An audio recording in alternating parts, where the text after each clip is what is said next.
What's up, everybody? Welcome to Podcast Now. I'm Alex, and in this video, I want to talk about the Need for Speed game that is supposed to release in 2022. Now, remember, this game was supposed to actually release last year. It was delayed a full year by EA to basically give it more time, and now we have a little bit more information on it, according to Jeff Grubb. Now, you take it with a grain of salt. Of course, Jeff Grubb is one of the more reliable people out there, but he sure does get things wrong as well. So, again, grain of salt. Basically, he says that the game is still coming this year for sure, and it's coming in November, so he actually gave the definitive month. He speculated on the setting, so that's more of like, just his own thoughts. But then he also said that the last gen versions of this game have been abandoned, that the PS4, Xbox One versions are no longer happening, and it's just on current consoles, which means PS5, Xbox Series S and X. I think he speculated about PC, but for sure, again, the newest PlayStation and the newest Xboxes, okay? And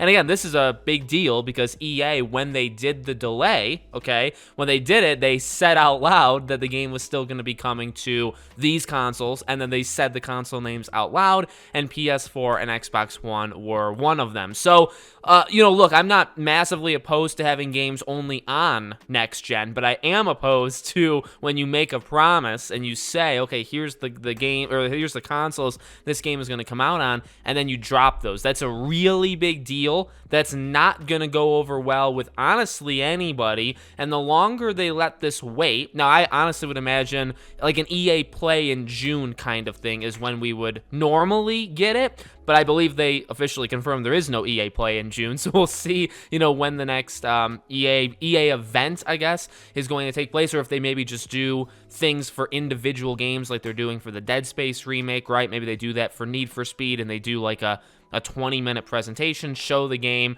talk to the developers, etc., which is fine, and that's all good, and they need to do that very quickly and very soon, because if they did drop, and again, like, I would get it on PS5. It's not necessarily a big deal to me, but the idea of telling people, all right, if you don't have next gen, that's cool because lucky you, the game comes out on this one too, right, on PS4, Xbox One, and you're like, okay, sweet. And then you hear back a year and a half later, and they say, oh yeah, about that, we dropped those actually. So you're gonna need the PS5 and Xbox Series, and you're like, but you just told me the last time you came out, you told me the opposite. So that is a pretty big negative. And I don't want to get too far into the depths of EA as a company, right? But I don't think it's hard to say that's a really big negative, and they're gonna face backlash whenever they do it. But I think earlier the better, right? Because if they announce this thing June, July, August, and the game comes out in November, I'm not saying like you need to give people enough time to get a next-gen console. You need to give people enough time